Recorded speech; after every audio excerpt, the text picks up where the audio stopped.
వృశ్చిక రాశి. ఈ రాశి కూడా కుజుడి ఆధీనంలో ఉంటుంది. కానీ వీరి స్వభావం మరింత లోతైంది.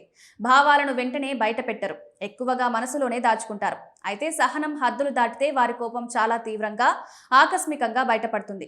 కొన్నిసార్లు ప్రతీకార భావన కూడా వీరి జీవితంపై ప్రభావం చూపవచ్చు. మేషరాశి అధిపతి కుజుడు. ఇది అగ్నితత్వ రాశి కావడంతో వీరు ధైర్యవంతులు, ఉత్సాహవంతులు. అయితే సహనం తక్కువగా ఉంటుంది. పనులు అనుకున్నట్లుగా జరగకపోతే, ఎవరో అడ్డుపడితే వెంటనే ఆవేశానికి లోనవుతారు. కోపంలో కఠినమైన మాటలు మాట్లాడే అవకాశం ఉంటుంది. తర్వాత వాటిపై పశ్చాత్తాపపడే స్వభావం కూడా ఉంటుంది.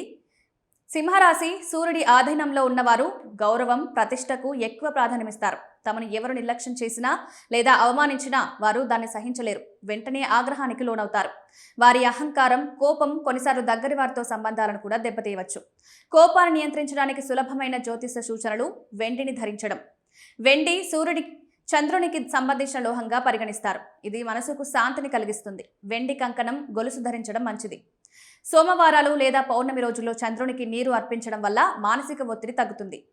కోపం వస్తున్నప్పుడు కొంతసేపు ఆగి చల్లటి నీరు తాగితే ఆవేశం తగ్గుతుంది. ప్రతిరోజు ఉదయం ప్రశాంతంగా ఓం నమ శివాయ లేదా ఓం శాంతి మంత్రాన్ని 108 సార్లు జపించడం మనసు స్థిరంగా ఉంచుతుంది.